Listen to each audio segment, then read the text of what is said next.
Hey guys, welcome to my YouTube channel. What's up? What's popping? Dumalala guy. This is another generation's The Legacy review. So I'm going to be highlighting some few storylines that I think need to be addressed in this video. So let's get started. I'm going to be starting with the characters Lucy and Lutando. So as we all know, Lutando is a bit local in the head right now. She is doing everything in her power to get back Lucy's love, but Lucy is in a different lane right now. She's trying to save her marriage with Mrekza since Mrekza is not in the right state of mind. And Lutando coming in this situation is not helping Lucy at all. I feel like she's pulling in so many directions right now, from trying to save her marriage, from trying to get rid of Lutando because she's messing with her new life, and Lutando not getting the message. Is just frustrating to see her in that situation, to be honest. I feel like Lucy needs a break, for goodness sake. She needs a break to digest what's going on with her husband, and Lutando messing about with her head is not helping.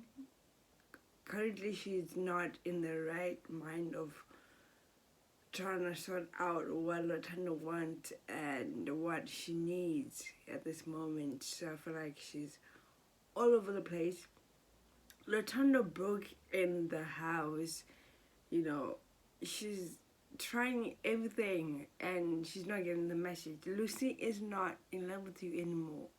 She's happily married to the love of her life, which is Mrekza, and you cannot get that. It's frustrating me as a viewer to watch Lucy go through this. I think she's actually obsessed about Lucy.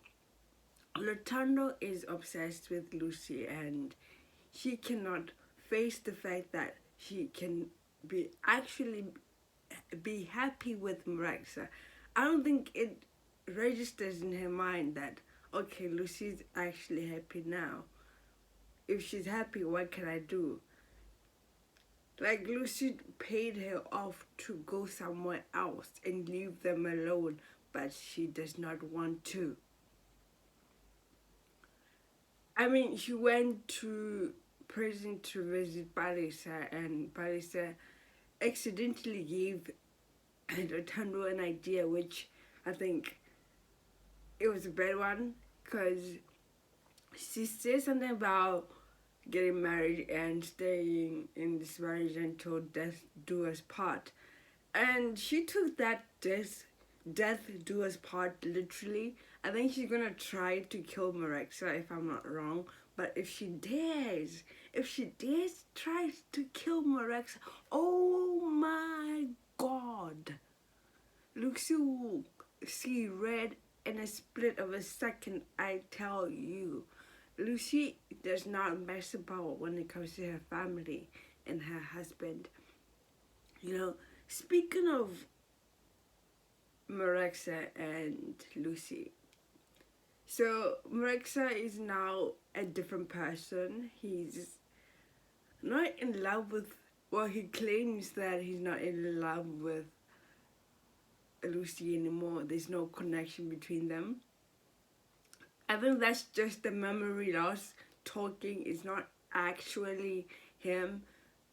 I mean, these two are made for each other, and for Mrekza saying those words to Lucy and Lutando as well, it's like ammunition for Lutando to go back to Lucy and try again.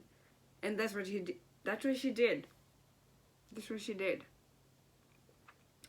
I mean, she's taking advantage of the fact that Mrekza does not remember Lucy, and all this memory loss is not helping. I mean, he saw Lucy holding a gun and he was scared for his life. Like, Lucy has tried almost everything in her power to remind Mrekza who she is to him, and it failed. She even went ahead and wear her wedding dress that she wore on that wedding day. I mean, like, she was breaking down. I felt so sorry for this girl. Like, I was like, oh my god, this is heartbreaking. This is really heartbreaking.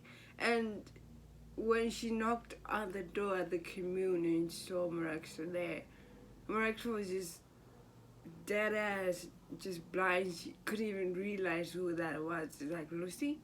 Like, the love that they shared is not there anymore for him. And, like, I think because of the memory loss, like I mentioned. But this is heartbreaking to watch. It's really heartbreaking for me. I'm not gonna lie. It's actually heartbreaking to see. Anyway, moving from that, I would like to talk about Konkani and Chidi. So, I can't be the only one who sees this. Chidi is low-key jealous of the connection that Konkani has with Ayanda. You know, they're bonding through the tragedy of possibly losing Tao, and Chidi is jealous. I don't know if she's jealous or she's just being protective of the brother's girlfriend, you know, the mother of his child. But the way she's going about it makes me hella suspicious, to be honest. I'm not gonna lie. I think she's handling it in a way that looks like she's jealous of Konkani and Ayanda's connection. That's how I see it. And for her to go to Konkani and say, why are you spending so much time with Ayanda? I don't think that's a good idea. It's like validating what you're already thinking. You're thinking, oh, why are they spending way too much time together? You're coming across as the jealous ex-wife here, not the protective sister over the mother of your brother's child. You know? So Gunga was like, wait a minute, why are you acting so jealous? Like, wait, it's none of your business. Why are you acting like you're my wife? You're not my wife anymore. So you have no right in what I do or say with Ayanda. So please back off. And she's giving Konkani more ammunition to use against her by just interfering and talking about the situation. It has nothing to do with you. Nothing. So for you to just keep bringing it on, it's like you're acting like the jealous ex-wife, and it's not a good look on you. You're already married. You have another husband. Focus on him. Not Konkani's business. Focus on Uncle Kabisi, not what Konkani is doing with Ayanda. It's none of your business anymore. That's how I see it anyway. Moving to Tracy. So Tracy is not in a good space right now because she went to the doctors for tests and STD tests. It turns out she has HIV, if I'm not wrong. And Fikala is trying to help her, but she's too stubborn to see what Fikala is actually trying to do. But at some point she has to realize what she's doing to herself. It's not healthy mentally, physically, and emotionally.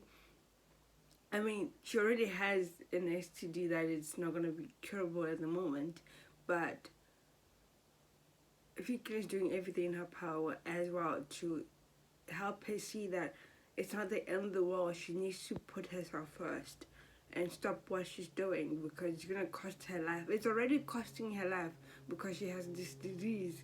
And for her not to recognize that, okay, fine, I need to stop this.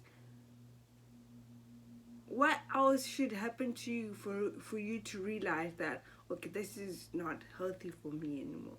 Bala should try to talk to you. Bala should try to say some few things to you to see what's going on, you're still not hearing it. You're being stubborn. I don't know why she's being stubborn, to be honest. I think she's just her pride.